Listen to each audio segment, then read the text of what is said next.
اللہ تبارک و تعالیٰ نے ان کو مٹی سے بنایا ہے۔ روایت ہے کہ جب اللہ نے آپ کو پیدا کرنے کا ارادہ فرمایا تو حضرت اسرائیل علیہ السلام کو حکم دیا کہ زمین سے ایک مٹھی مٹی لائیں۔ اللہ کے حکم کے مطابق حضرت اسرائیل علیہ السلام نے آسمان سے اتر کر زمین سے ایک مٹھی مٹی اٹھائی تو پوری روئے زمین کی پرت چھلکے کی مانند اتر کر آپ کی مٹھی میں آ گئی تھی، جس میں مختلف رنگوں مختلف کیفیتوں والی مٹی تھی، یعنی سفید، سیاہ، سرخ، زرد رنگ والی، نرم و سخت، شیریں اور تلخ، نمکین اور پھیکی، سب کیفیتوں والی مٹیاں شامل تھیں۔ اس مٹی کو مختلف پانیوں سے گوندنے کا حکم ارشاد فرمایا گیا، چنانچہ ایک مدت کے بعد یہ چپکنے والی بن گئی، پھر ایک مدت تک یہ گوندھی گئی تو کیچڑ کی طرح وہ گارا بن گئی تھی، پھر یہ خشک ہو کر کھنکھناتی اور بجتی ہوئی مٹی بن گئی۔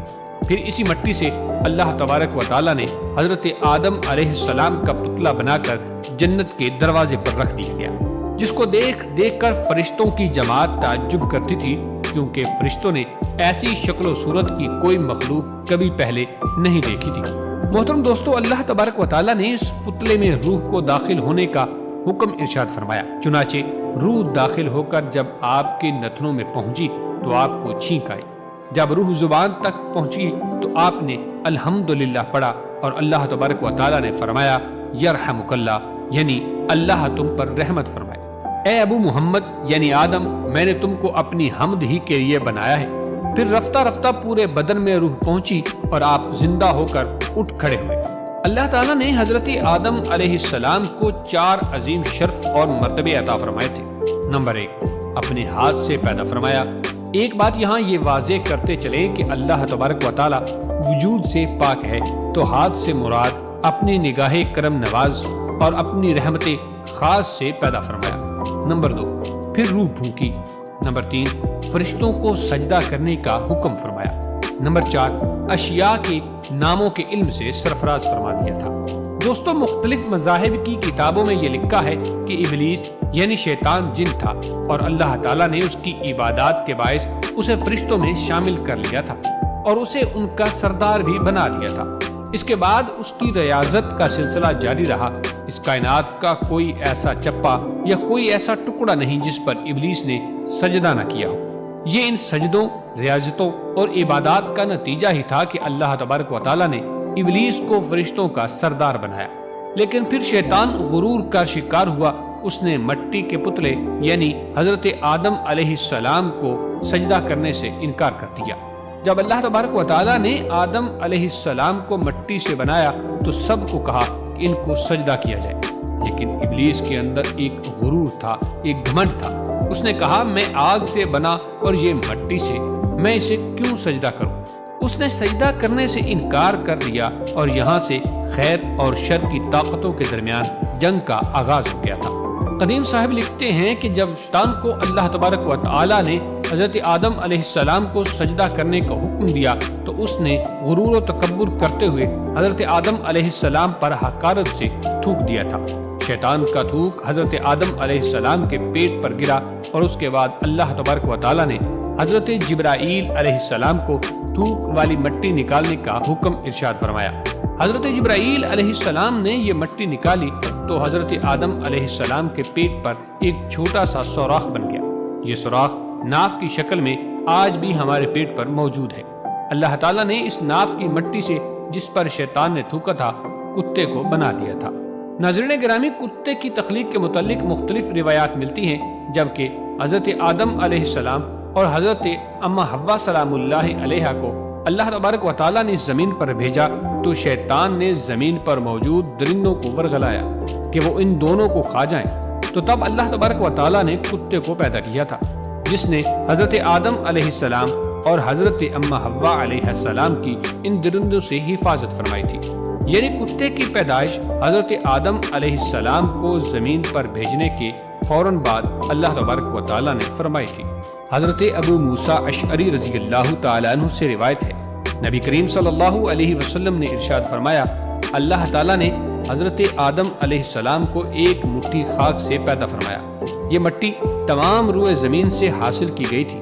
یہی وجہ ہے کہ حضرت آدم علیہ السلام کی نسل میں مختلف رنگ زبان کے لوگ پائے جاتے ہیں۔ حضرت آدم علیہ السلام کی کنیت ابو محمد یا ابو البشر اور آپ کا لقب خلیفۃ اللہ اور صفی اللہ ہے، اور آپ اللہ تبارک و تعالیٰ کے سب سے پہلے نبی ہیں۔ آپ نے 960 برس کی عمر پائی اور بوقت وفات آپ کی اولاد تقریباً 1 لاکھ ہو چکی تھی، جنہوں نے طرح طرح کی سنتوں اور عمارتوں سے زمین کو آباد کیا تھا۔ محترم دوستو، قرآن مجید میں بار بار اس مضمون کا بیان ہے کہ حضرت آدم علیہ السلام کی تخلیق مٹی سے ہوئی۔ چنانچہ حضرت آدم علیہ السلام کو اللہ تبارک و تعالیٰ نے بہشت میں رہنے کا حکم دیا تو آپ جنت میں تنہائی کی وجہ سے کچھ پریشان ہوئے، تو اللہ تعالیٰ نے آپ پر نیند کا غلبہ فرمایا اور آپ گہری نیند سو گئے تھے۔ تو نیند ہی کی حالت میں آپ کی بائیں پسلی سے اللہ تبارک و تعالیٰ نے حضرت حوا سلام اللہ علیہا کو پیدا فرمایا تھا۔ جب آپ نیند سے بیدار ہوئے تو یہ دیکھ کر حیران رہ گئے کہ ایک نہایت ہی خوبصورت اور حسین و جمیل عورت آپ کے پاس بیٹھی ہے۔ آپ نے ان سے فرمایا، تم کون ہو اور کس لیے یہاں آئی ہو؟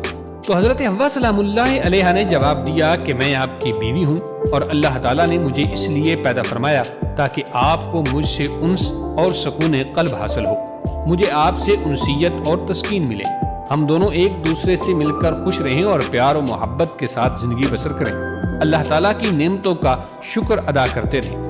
قرآن مجید میں ایک مقام پر اللہ تعالیٰ نے حضرت حوا علیہ السلام کے بارے میں ارشاد فرمایا، اور اسی میں سے اس کا جوڑا بنایا اور ان دونوں سے بہت مرد و عورت پھیلا دیے۔ حضرت آدم علیہ السلام کی تخلیق کا واقعہ قرآن مجید کے ان عجائبات میں سے ہے جن کے دامن میں بڑی بڑی عبرتوں اور نصیحتوں کے گوہرے نایاب کے انبار پوشیدہ ہیں، جن میں سے چند ایک کا ذکر آپ کے سامنے کرتے ہیں۔ محترم دوستو، اللہ تبارک و تعالیٰ نے انسانوں کو 4 طریقوں سے پیدا فرمایا۔ اول یہ کہ مرد و عورت دونوں کو ملاپ سے، جیسا کہ عام طور پر انسانوں کی پیدائش ہوتی ہے، چنانچہ قرآن مجید میں صاف صاف اعلان ہے کہ بے شک ہم نے آدمی کو پیدا کیا ملی ہوئی منی سے۔ نمبر 2 یہ کہ تنہا مرد سے ایک انسان پیدا ہوا اور وہ حضرت حوا سلام اللہ علیہا ہیں کہ اللہ تعالیٰ نے ان کو حضرت آدم علیہ السلام کی بائیں پسلی سے پیدا فرمایا۔ اور تیسرا یہ کہ تنہا ایک عورت سے ایک انسان پیدا ہوا اور وہ حضرت عیسیٰ علیہ السلام ہیں جو کہ پاک دامن کنواری بی بی مریم سلام اللہ علیہا کے شکم سے بغیر باپ کے پیدا ہوئے تھے۔ چوتھا یہ کہ بغیر مرد و عورت کے بھی ایک انسان کو اللہ تعالیٰ نے پیدا فرمایا اور وہ انسان حضرت آدم علیہ السلام ہیں کہ اللہ تعالیٰ نے ان کو مٹی سے بنایا تھا۔ ان واقعات سے چند اسباب کی طرف رہنمائی ملتی ہے۔ سب سے پہلا یہ کہ اللہ پاک ایسا قادر و قیوم اور خلاق ہے کہ انسانوں کو کسی خاص ایک ہی طریقے سے پیدا فرمانے کا پابند نہیں ہے، بلکہ وہ ایک ایسی عظیم قدرت والا ہے کہ جس طرح چاہے انسانوں کو پیدا فرما دے۔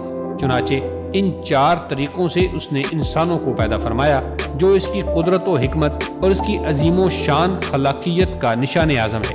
اللہ تعالیٰ کی شان خالقیت کی عظمت کا کیا کہنا۔ محترم دوستو، ممکن تھا کہ کوئی مرد یہ خیال کرتا کہ اگر ہم مردوں کی جماعت نہ ہوتی تو تنہا عورتوں سے کوئی انسان پیدا نہیں ہو سکتا تھا۔